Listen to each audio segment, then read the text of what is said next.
Hello అండి, అందరికీ నమస్తే. ఈరోజు వంజారి రోహిణి గారు రచించిన అమృతత్వం స్టోరీని వినేద్దాం. గట్టిగా హారన్ మోగడంతో ఉలిక్కిపడి ఆలోచనల నుంచి బయటకు వచ్చిన మాధుర్య ఎదురుగా వస్తున్న కారును గుద్దుకోబోయి త్రుటిలో స్కూటీని పక్కకు మళ్లించింది. ఎంత ప్రమాదం తప్పింది! అప్పుడు చూసుకుంది తాను పరధ్యానంలో పడి గమనించకపోవడంతో ఎప్పుడో కాలేజీ దాటి చాలా దూరం వచ్చేసింది. ఎక్కడా లేని నీరసం వచ్చేసింది ఆమెకు. ఈ పెళ్లి చూపులు నా చావుకొచ్చాయి అనుకుంటూ స్కూటీని వెనుకకు మళ్లించింది. కాలేజీలోకి వచ్చేసరికి 11:00 అయింది. ఇక ఆ రోజు క్లాసులు సరిగ్గా తీసుకోలేకపోయింది.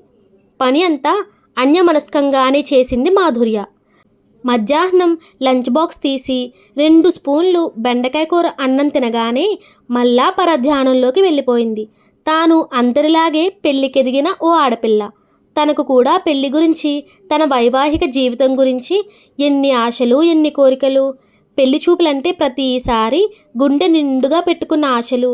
తాను వాళ్ళకి నచ్చలేదు అని వెళ్ళిపోవడంతో తన ఆశలు కూడా కొండెక్కి వెళ్ళిపోయేవి. తినకుండా ఆ పరధ్యానం ఏంటి మాధుర్య? అఖిల భుజం తట్టి అడగడంతో ఈ లోకంలోకి వచ్చి సాయంత్రం తన పెళ్లి చూపుల గురించి చెప్పింది మాధుర్య. అఖిల తన కొలీగ్ లెక్చరర్. మాధుర్య, అదన్నమాట నీ పరధ్యానానికి కారణం. ఇప్పటికే టైం 3 అయింది. నువ్వింటికి వెళ్ళు. ఈ సంబంధం కుదిరిపోవాలి. నీకు ఆల్ ది బెస్ట్ అంది అఖిల మనస్ఫూర్తిగా నవ్వుతూ. ఇక ఒక్క క్షణం కూడా కాలేజీలో ఉండాలనిపించలేదు మాధుర్యకు. ఎదురెళ్ళి తీసుకువచ్చే మర్యాదలు, పలహారాలు అన్నీ పూర్తయినాయి. మాటల్లో అబ్బాయి పేరు వసంత్ అని తెలిసింది మాధుర్యకు. ఆతృత పట్టలేక తలుపు సందులో నుంచి చూసింది సుజాతమ్మ వారిస్తున్నా వినకుండా. పేరులాగే వసంత రాగమంత ఆహ్లాదంగా, హుందాగా అనిపించాడు వసంత్ మాధుర్యకు. ఇక అమ్మాయిని తీసుకురండి. ఆ మాట పిల్లన గ్రోవి నుంచి వెలువడిన మురళీనాథంలా అనిపించింది మాధుర్యకు. ఆ రోజు మాధుర్య, బాబాయ్ ముకుంద్, ఆయన భార్య శకుంతల వాళ్ళకి సాయంగా వచ్చారు. అప్పటికి ఎన్నోసార్లు పెళ్లి చూపుల తంతు జరిగినా అదే మొదటిసారి అన్నట్లు పిన్ని శకుంతల వెంట నెమ్మదిగా వచ్చి సోఫాలో తండ్రి పక్కన ఒద్దికగా కూర్చుంది మాధుర్య. పట్టుచీర, భారీగా నగలతో ప్రదర్శన బొమ్మలా కాక తన అభిరుచికి అనుగుణంగా పాల రోజారంగు చిన్న గోల్డ్ కలర్ బోర్డర్ ఉన్న షిఫాన్ చీర, మెడలో చిన్న గొలుసు, చేతులకు 2 బంగారు గాజులు. అంతే తన అలంకరణ. నడుమును దాటే ఒత్తైన పొడవాటి జడ ఆమెకు ఓ ఆకర్షణ. జడలో నిండుగా మల్లెలు. అంతవరకు గలగలా సాగిపోతున్న వారి మాటల ప్రవాహం పెళ్లి చూపుల ప్రహసనం కాస్త మాధుర్య రాకతో ఒక్కసారిగా గంభీర్యాన్ని సంతరించుకుంది. ఏదో ఉపద్రవం ముంచుకొచ్చే ముందు ఉన్న నిశ్శబ్దం ఆవరించి ఉంది అక్కడ. ఏం చదువుకున్నావు అమ్మా? ఏదో ఒక ప్రశ్న అడగాలని అడిగినట్టు అన్నాడు వసంత్ నాన్న విద్యాసాగర్ రావు. ఎంఏ పూర్తి చేశాను. డిగ్రీ కాలేజీలో లెక్చరర్గా చేస్తున్నాను వినయంగా చెప్పింది మాధుర్య. మరో 10 నిమిషాలు కాలం 10 గంటల్లా సాగింది. బాబు వసంత్, నువ్వు అమ్మాయినేమైనా అడగదలుచుకుంటే అడుగు బాబు అంది సుజాతమ్మ. ఏం లేదు అన్నట్టు తల అడ్డంగా ఊపాడు వసంత్. తర్వాత ఏం సంభాషణ జరుగుతుందో తెలిసిపోయింది మాధుర్యకు. అప్పటికే చాలాసార్లు అనుభవమై ఉండడంతో అనుభవ సత్యంగా అదే జరిగింది. అమ్మాయిని లోపలికి తీసుకువెళ్ళండి సుజాతమ్మ గారు. వసంత్ వాళ్ళ అమ్మ నోటి నుంచి ఆ మాట రాగానే మాధుర్య లోపలికి వచ్చేసింది.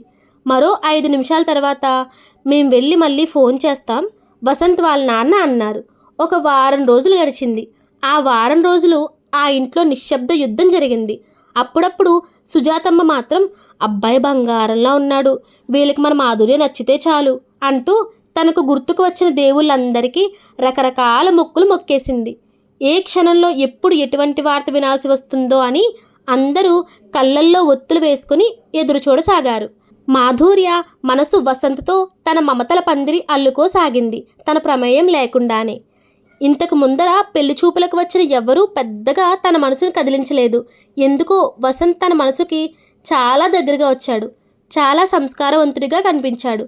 అయినా తను అతనికి నచ్చుతానో లేదో అని సందేహంతో అసలు నిద్ర పట్టేది కాదు మాధుర్యకి. అందరి ఉత్కంఠతకి తెరదించుతూ ఓ రోజు సాయంత్రం వసంత్ వాళ్ళ నాన్న దగ్గర నుంచి ఫోన్. రాజారావు ముఖంలో మారే కలలను బట్టి వాళ్ళు ఏం చెప్పారో పూర్తిగా అంచనా వేయలేకపోయారు మాధుర్య, సుజాతమ్మలు. శాంతం మాట్లాడి నిస్తేజంగా సోఫాలో కూర్చుండిపోయాడు రాజారావు. షరా మామూలే అన్నట్టు అమ్మాయి నల్లగా ఉంది అని చెప్పలేక అంతా బాగుంది అనుకున్నాం, కానీ వాళ్ళిద్దరి జాతకాలు కలవడం లేదండి, మీరు వేరే ప్రయత్నం చేసుకోండి అంటూ నీళ్లు నములుతూ చెప్పాడమ్మా వసంత్ వాళ్ళ నాన్న విచారవదనంతో చెప్పాడు రాజారావు. ఎప్పుడూ లేనిది ఆ రోజు సుజాతమ్మ ఓర్పు నశించి, నేను భయపడుతూనే ఉన్నాను ఇట్లాంటిదేదో వినాల్సి వస్తుందని, అనుకున్నంత అయింది. దీని ముఖాన్ని పెళ్లిరాత రాసిపెట్టి లేదు, మన ముఖాన్ని సంతోషపడే రాత కూడా లేదు, దరిద్రం చుట్టుకుంది ఇంటికి దీని రూపంలో. కూతురు బాధపడుతుందనే విచక్షణ లేకుండా అరుస్తూ కన్నీటిని చీర కొంగుతో తుడుచుకుంది సుజాతమ్మ. మతుండే మాట్లాడుతున్నావు సుజాత, నువ్వు కన్నబిడ్డను పట్టుకొని అంత మాటలంటున్నావు, అదేం తప్పు చేసిందని? దాని తలరాత ఎలా ఉంటే అలా జరుగుతుంది, ఇక ఈ విషయం మర్చిపోదాం అంటూ కూతురి వైపు కాస్త జాలిగా చూశాడు రాజారావు. ఆ చూపులకి తట్టుకోలేకపోయింది మాధుర్య. ఏడుస్తూ తన గదిలోకి వెళ్ళిపోయింది.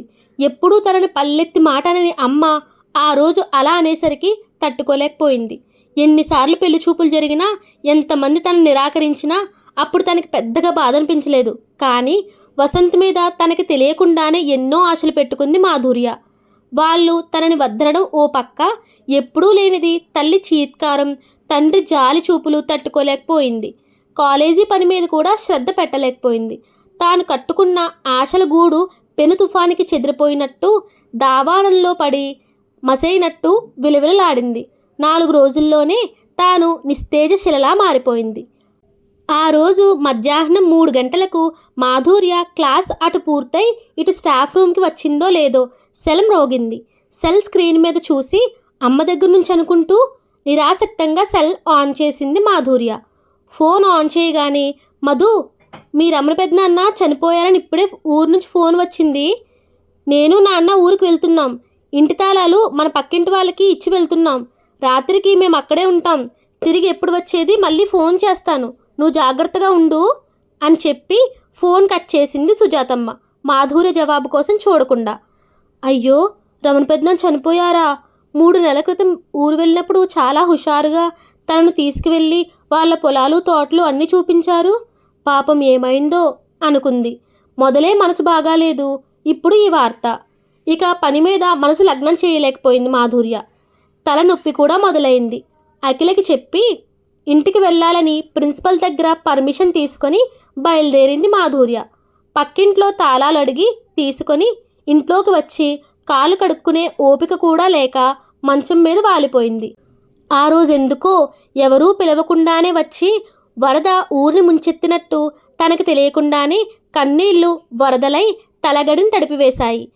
ఎంతసేపు అలా అచేతనంగా ఉండిపోయిందో తెలియలేదు ఆమెకి. బాగా పొద్దువాలిపోయి చీకట్లు కమ్ముకోసాగాయి. అచేతనావస్థతో మగత నిద్రో తెలియని మాధుర్య ఒక్కసారిగా ఉలిక్కుపడి కళ్ళు తెరిచింది. గదంతా చీకటితో నిండిపోయి ఉంది. తన మనసులో లాగే మెల్లగా లేచి లైట్ వేసి వాష్రూమ్కి వెళ్ళి ముఖం కడుక్కు వచ్చింది. చెదిరిపోయిన ఆలోచనల్ని మళ్ళీ ఒక్కొక్కటి చేరి చెదపురుగుల్లా మనసును తొలిచేస్తున్నాయి. అద్దం ముందు నిలబడి తనని తాను చూసుకుంది మాధుర్య. చామన ఛాయ కంటే కాస్త నలుపు. ఇదేనా, ఈ ఒంటి రంగేనా నా మొత్తం జీవితానికి నల్లటి రంగు పులిమింది? ఈ చీకటి రంగేనా నా ఆశల పందిరిని అంధకారంలో నింపింది? ఇక ఈ జీవితం ఇంతేనా? ఎవరికీ తాను నచ్చక ఇలా జీవితాంతం కన్యగానే మిగిలిపోవాల్సిందేనా? అమ్మా నాన్నలకు తాను గుదిబండ కావాల్సిందేనా?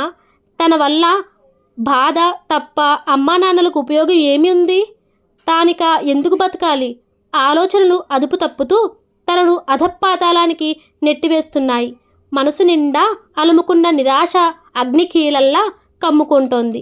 బలహీన క్షణాలు ఒక్కొక్కటి 1000 ఏనుగులంత బలం పుంజుకొని మాధుర్య మనసును చుట్టుముడుతున్నాయి. ఆఖరి బలహీన క్షణం ఆమెను బలంగా తనలోకి లాక్కుంది. గిరుక్కున వెనుతిరిగి వేగంగా మంచం వెనుక ఉన్న కబోర్డ్ తెరిచింది. పెళ్లి చూపుల రోజు తను కట్టుకున్న షిఫాన్ చీర పైనే కనబడింది. చీరను మడత విప్పి స్టూల్ని గది మధ్యకు జరిపింది. చీరను ముడివేసి ఫ్యాన్కు తగిలించింది. కన్నీళ్లు కారిపోతున్నాయి. స్టూల్ మీదకెక్కి ఆఖరిసారిగా చుట్టూ చూసింది. ఎటు చూసినా లైట్ కాంతిలో కూడా చిక్కటి చీకటి తన నల్లటి దేహాన్ని గేలి చేస్తున్నట్టు, తనను చూసి నవ్వుతున్నట్టు విలవిలలాడిపోయింది మాధుర్య. ఇక క్షణం కూడా ఆలోచించకుండా చీర ముడిని మెడకు తగిలించుకుంది. కళ్ళు మూసుకొని కాలితో స్టూల్ను తన్నబోయే క్షణంలో, మాధుర్య, ఏంది నువ్వు చేస్తున్న పని? పెద్దగా అరుపు విని ఉలిక్కిపడి కళ్ళు తెరచింది. ఎదురుగా తన మేనత్త వసుమతి. కనురెప్పపాటుతో వసుమతి తన చేతిలోని బ్యాగ్ని పక్కకు విసిరి మాధుర్యను పట్టుకొని మెడలోని చీరను తీసి స్టూల్ మీద నుంచి కిందకు దించింది. అత్తయ్య, నన్నెందుకు కాపాడావు? నేను బతికి ఎవరికి ఏం లాభం లేదు, నన్ను చనిపోని. వసుమతి ఒడిలో పడుకొని బోరున విలపించింది మాధుర్య.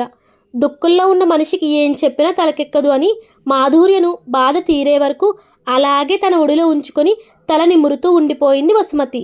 కన్నీటి రూపంలో కాస్త దుఃఖపు భారాన్ని కరిగించుకున్న మాధుర్య కాస్త తేటపడి కళ్ళు తుడుచుకుని, అత్త, మరి నువ్వు ఊరికి వెళ్ళలేదా?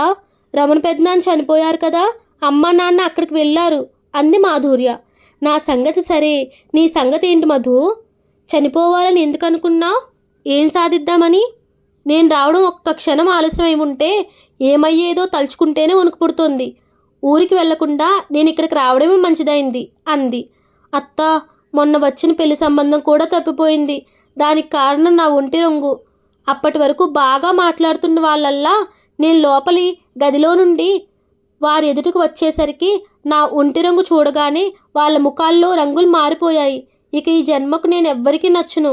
ఇటు అమ్మ వాళ్ళకి గుండెల మీద కుంపటవడం నాకు ఇష్టం లేదత్తా. నాకు ఈ జీవితం మీద విరక్తి కలిగింది. బతికుండి ఏం సాధించలేకపోయాను. నేను చనిపోయి అమ్మ వాళ్ళ భారం తగ్గించాలని మళ్ళీ కన్నీటి సంద్రమైంది మాధుర్య. పిచ్చిదానా, నువ్వు చనిపోయి వాళ్ళ భారం తగ్గిద్దామనుకున్నావా? నువ్వు వాళ్ళకి లేక లేక పుట్టిన ఒక్కగానొక్క బిడ్డవు. నువ్వు లేకుండా వాళ్ళు ఎట్లా బ్రతుకుతారనుకున్నావు? కన్నబిడ్డను పోగొట్టుకున్న వాళ్ళు బ్రతుకున్నంత వరకు ప్రతి క్షణం నిన్ను తలుచుకుని నరకం అనుభవిస్తారు. ఇంకెప్పుడు ఇలాంటి పొరపాటు పని చేయనని ముందు నాకు మాట ఇవ్వు అంది వసుమతి మాధుర్య వంక చేయి చూపుతూ. ఒక్క క్షణం ఆలోచించి వసుమతి చేతిలో చేయి వేసింది మాధుర్య. కాస్త తేలికపడ్డ మనసుతో, మధు, మన మాటల్లో చాలా పొద్దుపోయింది. నేను అమ్మ వాళ్ళతో కలిసి ఊరికి పోదామని ఇక్కడికి బయలుదేరాను. మీ మావయ్య క్యాంప్ వెళ్ళాడు. శ్రీకర్కి జ్వరం రావడంతో వాడి దగ్గర ఉండి నేను బయలుదేరేసరికి చాలా ఆలస్యమైంది. నేను ఫోన్ చేయకుండా ఇక్కడికి రావడం మంచిదైంది. లేకుంటే అమ్మ వాళ్ళు లేరని నేను నేరుగా ఊరికి పోయేదాన్ని. పొద్దున్న నేను వెళ్ళేసరికి అక్కడ కార్యక్రమం అయిపోతుంది. ఇక నేను అక్కడ చేసేది ఏం లేదు. ఇప్పుడు జరిగిన విషయాలు ఏవి నేను అమ్మ వాళ్ళకి చెప్పను. నువ్వు ఏం ఆలోచించకుండా పడుకో, రేపు మాట్లాడుకుందాం అంది వసుమతి. అలాగే అంటూ తల ఊపింది మాధుర్య బుద్ధిగా. ఇద్దరూ కాస్త మజ్జిగ తాగి పడుకున్నారు. ఇంట్లోకి వస్తూనే, అయ్యో వసు, నువ్వెప్పుడొచ్చావు ఇక్కడకు? నువ్వు వస్తావని చాలాసేపు చూసాం. నీ ఫోన్ కూడా ఆఫ్లో ఉంది. ఇక నేను మీ అన్నయ్య ఊరికి వెళ్ళాం అంది సుజాతమ్మ. అవునొదినా, శ్రీకర్కి ఒంట్లో బాగాలేదు. ఆయన క్యాంపులో ఉన్నారు.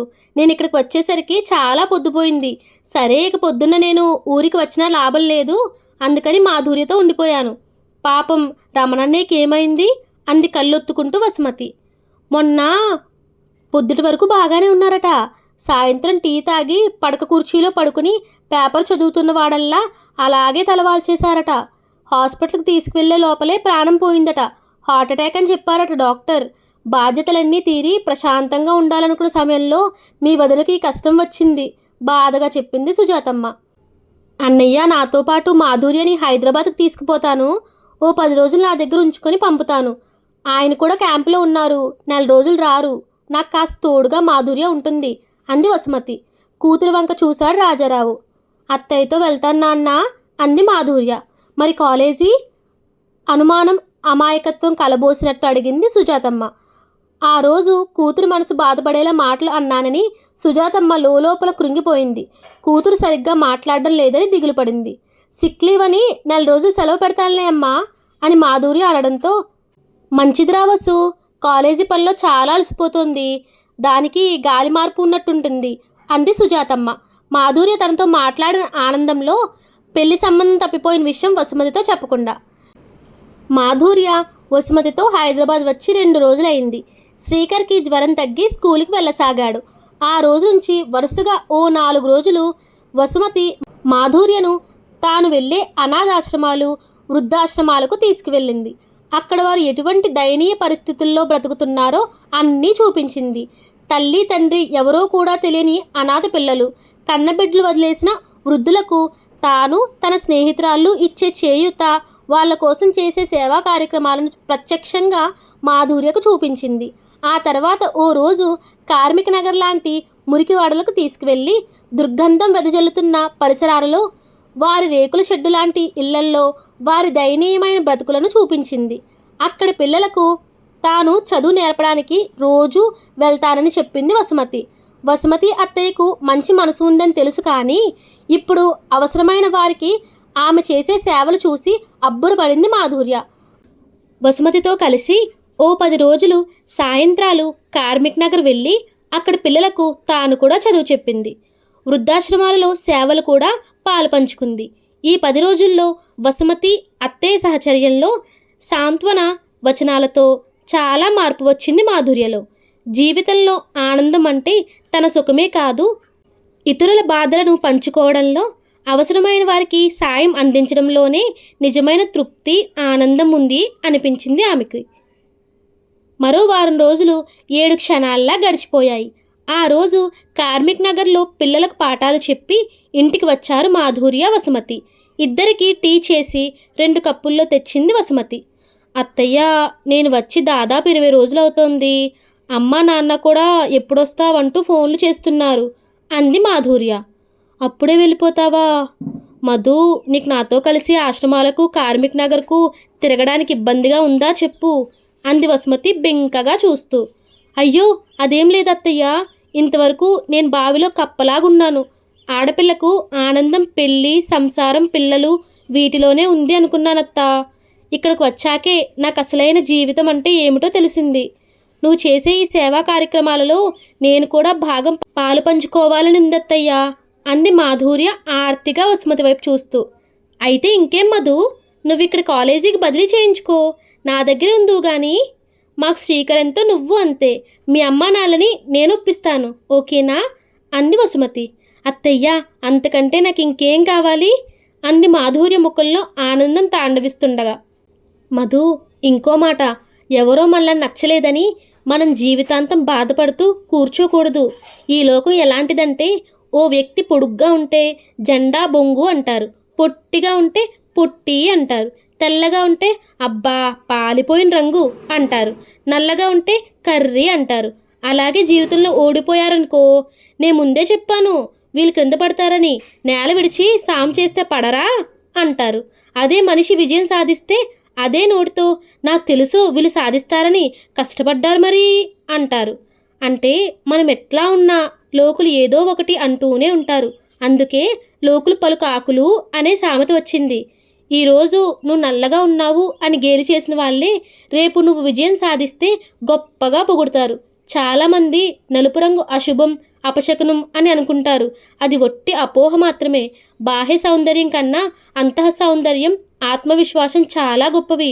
ఒక మనిషిలో చూడాల్సినవి ఈ 2 లక్షణాలే, మిగతావన్నీ అశాశ్వతాలే. కాబట్టి ఎవరు ఏమన్నా పట్టించుకోకుండా ముందు నీ కెరీర్లో, జీవితంలో విజయం సాధించు. నిన్నుగా ఇష్టపడిన వాళ్ళు నీకు తారసపడితే పెళ్లి చేసుకో. అప్పుడు కూడా నువ్వు నీ లక్ష్యాన్ని మరవకు. ఏంటి, వింటున్నావా మధు? మాధుర్య ముఖంలోకి తేరిపారా చూస్తూ అడిగింది వసుమతి. అప్పటిదాకా ఏదో ట్రాన్స్లోకి వెళ్ళి మంత్రముగ్ధురాలిలా వసుమతి మాటలను వింటున్న మాధుర్య ఒక్కసారిగా ఈ లోకంలోకి వచ్చింది. వసుమతి చేతులను పట్టుకొని, అత్తయ్య, ఆ రోజు నిజంగా సమయానికి నువ్వు మా ఇంటికి రాకుండా ఉంటే ఇప్పుడు నేను నీ ఎదురుగా ఉండేదాన్ని కాదేమో. ఆ రోజు ఆ పెళ్లి సంబంధం తప్పిపోయిందని ఎంత నిరాశ, మూర్ఖత్వంతో నేను ఆత్మహత్య చేసుకోబోయానో తలుచుకుంటే నా మీద నాకే అసహ్యంగా అనిపిస్తుంది. కానీ ఇప్పుడు నీవిచ్చిన ధైర్యం, భరోసాతో నా మనసు వజ్రం కన్నా దృఢంగా, దూదిపించి కన్నా తేలిక అయిపోయింది అత్తయ్య. ఇక జీవితంలో ఎటువంటి కష్టం వచ్చినా ఎదుర్కోగలనని నమ్మకం నా మీద నాకు కలిగింది. నా జీవితాంతం నీకు రుణపడి ఉంటానత్తయ్య అంటూ మాధుర్య వసుమతిని హత్తుకుంది. కాలం కీ ఇచ్చి వదిలిన గుర్రం బొమ్మలా చకచకా ముందుకు కదలసాగింది. మాధుర్య అమ్మా నాన్నలను ఒప్పించి హైదరాబాద్లోని ప్రభుత్వ కాలేజీకి లెక్చరర్గా బదిలీ చేయించుకుంది. ఓ పక్క కాలేజీలో తన విధులను నిర్వహిస్తూనే మరో పక్క తన సేవా కార్యక్రమాలను విస్తృతపరుచుకుంది.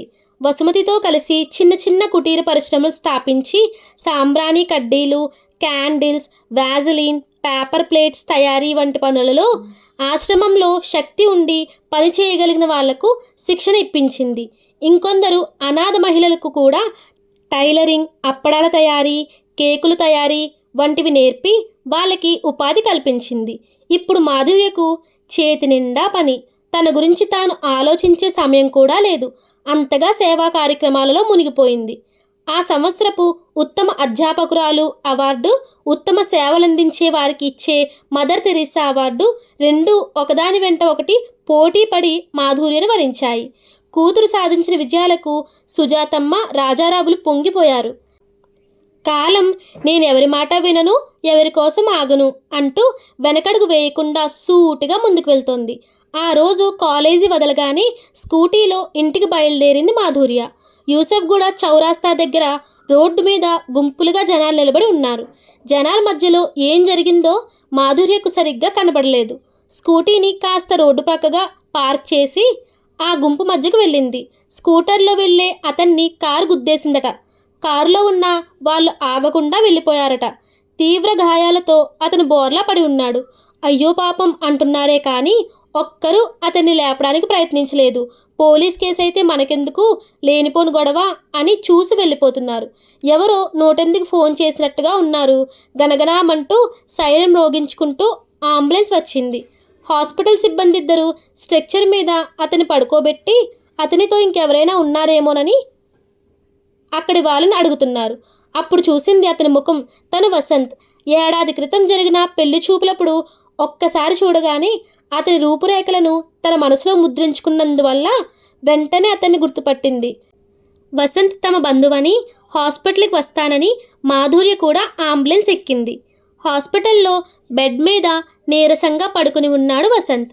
యాక్సిడెంట్లో అతని కుడి చేయి విరిగింది. చేతికి కట్టు, మరో చేతికి బాటిల్ నుంచి ఒక్కో చుక్క సెలైన్ వాటర్ అతని శరీరంలో కలుస్తోంది. మాధుర్య వసుమతికి ఫోన్ చేసి వసంత్ విషయం చెప్పి రాత్రికి ఇంటికి రానని చెప్పింది. స్పృహలోకి వచ్చిన వసంత్కి కళ్ళు తెరవగానే మాధుర్య కనిపించింది. విస్మయంతో చూశాడు మాధుర్య వైపు. జరిగినదంతా తన ద్వారానే తెలుసుకుని కృతజ్ఞత, పశ్చాత్తాపంతో కూడిన దృక్కులు సారించాడు ఆమె వైపు. మాధుర్య మాత్రం చెరగని చిరునవ్వుతో అంతకుముందు తమ మధ్య ఏమీ జరగనట్టే అతనితో మాట్లాడింది. వాళ్ళ నాన్న ఫోన్ నెంబర్ అడిగి తీసుకొని వసంత్కి ప్రమాదం జరిగిన విషయం చెప్పి అతనిప్పుడు హాస్పిటల్లో క్షేమంగా ఉన్నాడని, వాళ్ళని కంగారు పడి అంత రాత్రివేళ రావద్దని, వసంత్కి తోడుగా తను ఉంటానని హాస్పిటల్ అడ్రస్ చెప్పింది. అప్పటికే సమయం రాత్రి 11 అయ్యింది. వసంత్ మాధుర్య వంక చూసి ఏదో మాట్లాడబోయాడు. కానీ అంతలోనే నర్సు వచ్చి నొప్పులకు, నిద్రకి ఇంజెక్షన్ ఇవ్వడంతో మగతగా కళ్ళు మూసుకున్నాడు. ఇంకా పూర్తిగా తెల్లవారకుండానే వసంత్ అమ్మా నాన్న హాస్పిటల్కి వచ్చి రిసెప్షన్లో కనుక్కొని వసంత్ ఉన్న రూమ్కి వచ్చారు. మాధుర్య కుర్చీలో కూర్చుని ఉంది. వసంత్ అమ్మ పెద్దగా ఏడుస్తూ, అయ్యో నా బిడ్డకి ఏమైంది దేవుడా, 4 రోజుల్లో పెళ్లి పెట్టుకొని వీడికి ప్రమాదం జరగడం ఏమిటి, మన గ్రహచారం కాకపోతే అంటూ పెద్దగా శోకాలు ప్రారంభించింది. వసంత్ వాళ్ళ నాన్న ఆమెను వారిస్తూ, ఊరుకో జానకి, భగవంతుడి దయ వల్ల వాడికేం కాలేదులే. ఇదిగో ఈ అమ్మాయి మాధుర్య, నీకు గుర్తుందా, తను వసంత్ని సమయానికి హాస్పిటల్లో చేర్పించింది అంటూ మాధుర్య వంక చూసి చేతులు జోడించాడు. అయ్యో మీరు పెద్దవారు అంకుల్, నాకు దండం పెట్టకూడదు. ప్రమాదం జరిగి రోడ్డు మీద దిక్కులేని వాడిలో పడి ఉన్న వసంత్ని అలా వదిలేసి నా మానాన్ని నేను ఎలా వెళ్ళగలను? ఎవరు ఆపదలో ఉన్నా మనం సాయం చేస్తాం కదా, నేను చేసిన గొప్పేముంది అంది. వసంత్ వాళ్ళ అమ్మ కూడా మాధుర్య చేతులు పట్టుకొని, తల్లి నువ్వు జరిగినది ఏది మనసులో పెట్టుకోకుండా నా బిడ్డను కాపాడావు, నువ్వు నిండు నూరేళ్ళు చల్లగా ఉండాలి అంటూ మాధుర్య తల నిమిరింది ఆప్యాయంగా. 2 నెలల తర్వాత ఓ రోజు సాయంత్రం మాధుర్య పెరటిలో అల్లుకుని ఉన్న మల్లె తీగ నుంచి అప్పుడే కాస్త విచ్చుకుంటూ పరిమళాలను వెదజల్లే మల్లె మొగ్గలను కోస్తుంది. తలంటుకొని జుట్టు ఆరబెట్టుకుందేమో పొడవైన ఆ కురులతో తను వనకన్యలా ఉంది. అప్పుడే కాంపౌండ్ గేట్ తెరుచుకుని ఇంటిలోకి వచ్చాడు వసంత్. గేటు చప్పుడుతో వెనక్కి తిరిగిన మాధుర్యకి వసంత్ లోపలికి వస్తూ కనిపించాడు. అతని కుడి చేయి విరగడంతో ఇంకా కట్టు అలాగే ఉంది. చేయి కదలకుండా బ్యాండ్ వేసి మెడకు తగిలించుకున్నాడు. అతన్ని చూసి చిరునవ్వుతో ఆహ్వానించింది మాధుర్య. ఇద్దరు వరాండాలో ఉన్న కుర్చీలలో కూర్చున్నారు. పరస్పర యోగక్షేమాలు మాట్లాడుకుంటుండగా వసుమతి వచ్చింది అక్కడికి. వసంత్ని పరిచయం చేసింది మాధుర్య. మీరు మాట్లాడుకుంటూ ఉండండి, నేను టీ తెస్తాను అంటూ వంటింట్లోకి వెళ్ళింది వసుమతి. వసంత్ గారు, మొన్న హాస్పిటల్లో మీ అమ్మగారు 4 రోజులలో పెళ్లి పెట్టుకున్నాం, ఇలా జరిగింది అన్నారు కదా, మరి మీ పెళ్ళి అంటూ ప్రశ్నార్థకంగా అతని వంక చూసింది మాధుర్య. ఇంకెక్కడ పెళ్లి మాధుర్య, నాకు యాక్సిడెంట్ జరిగిందని తెలిసిన వెంటనే వాళ్ళు జాతకం బాగాలేదు అంటూ పెళ్ళిని క్యాన్సిల్ చేసుకున్నారు అంటూ ఏదో తెలియని అపరాధ భావనతో మాధుర్యను చూశాడు వసంత్. ఒక్క నిమిషం ఇద్దరి మధ్య నిశ్శబ్దం ఆవరించింది. ఒకరి ముఖంలోకి ఒకరు చూసుకుంటూ ఉండిపోయారు. హఠాత్తుగా వసంత్ మోకాళ్ళ మీద కూర్చొని, మాధుర్య, నన్ను పెళ్లి చేసుకుంటావా? ఏ మనిషికైనా కావాల్సింది శారీరక సౌందర్యం కాదు, మనసు అందమైనదైతే ఆ మనిషితో జీవితం పంచుకోవడం పూల పల్లకిలో స్వర్గ ప్రయాణం లాంటిదని నిన్ను చూసి తెలుసుకున్నాను. నీ నిర్ణయం ఇప్పుడే చెప్పక్కర్లేదు, నువ్వు బాగా ఆలోచించుకొని చెప్పు అన్నాడు. నిర్లిప్తంగా చూస్తుండిపోయింది మాధుర్య. హఠాత్తుగా వసంత్ తన జేబులో భద్రంగా దాచుకున్న రోజా పువ్వుని తీసి, మాధుర్య, నా కుడి చేతికి కట్టుంది, ఎడం చేత్తో ఇస్తున్నాననుకోకు అంటూ తనకు అందిస్తూ, ఐ లవ్ యూ మధు అన్నాడు. మాధుర్య, నువ్వు కన్న కల నీ ముందు సాకారమైనప్పుడు ఇంకా ఎందుకు సంశయిస్తావు? సంతోషంగా ఒప్పుకో, మీకంతా మంచి జరుగుతుంది అంది వసుమతి వాళ్లకు టీ అందిస్తూ. కొన్ని క్షణాలు నిశ్శబ్దంగా దొర్లిపోయాయి. మాధుర్య సమాధానం కోసం చకోర పక్షిలా ఎదురు చూస్తున్నాడు వసంత్. గొంతు సవరించుకొని, మీ ప్రతిపాదనను తిరస్కరిస్తున్నందుకు సారీ వసంత్ గారు. ఒకప్పుడైతే మీరు చెప్పిన దానికి ఎగిరి గంతేసేదాన్ని. అప్పుడు జీవితం పట్ల నాకు సరైన అవగాహన లేదు. పెళ్లితోనే ఒక ఆడదాని జీవితానికి సంపూర్ణత్వం లభిస్తుంది, అదే ఆడదాని అంతిమ లక్ష్యం అనుకున్నాను. కానీ ఈరోజు నా జీవిత లక్ష్యం పెళ్లి కాదు, దానికంటే జీవితానికి పరిపూర్ణత్వాన్ని ఇచ్చేవి ఎన్నో ఉన్నాయి అని తెలుసుకున్నాను. జీవితంలో కనీస అవసరాలకు కూడా నోచుకొని అనాథ బిడ్డలు, పిల్లలు వదిలేసి రెక్కలు తెగిన పక్షుల్లా అనాథ ఆశ్రమాల్లో చావు కోసం ఎదురు చూస్తున్న వృద్ధులు, మానసిక శారీరక దివ్యాంగులు, ఇలా ఎందరో అభాగ్యులు చేయూత కోసం ఆశగా ఎదురు చూస్తున్నారు. అలాంటి వారికి సేవ చేయడంలోనే నా జీవిత పరమార్థం దాగి ఉందని తెలుసుకున్నాను. అదే ఇప్పుడు నా ఏకైక లక్ష్యం. అదే నా జీవితానికి అమృతత్వాన్ని ఇస్తుంది. ఇక వేరే ఎటువంటి ఆలోచనలు ఇప్పుడు నాకు లేవు. నన్ను మన్నించండి అంటూ చేతులు జోడించి గుండె నిండా ఆత్మవిశ్వాసంతో ఇంటి లోపలికి నడిచింది ఆమె. మాధుర్య మనసు కరిగి తన ప్రేమను అంగీకరించే రోజు కోసం వసంత్తో పాటు మనం కూడా ఎదురు చూద్దామా? ఈ స్టోరీ నచ్చితే లైక్ చేయండి, మీ అభిప్రాయాన్ని కామెంట్లో తెలియచేయండి. మరెన్నో కథలు, నవలలు కోసం నా ఛానల్ని సబ్స్క్రైబ్ చేసుకోరు. మీ కావ్య.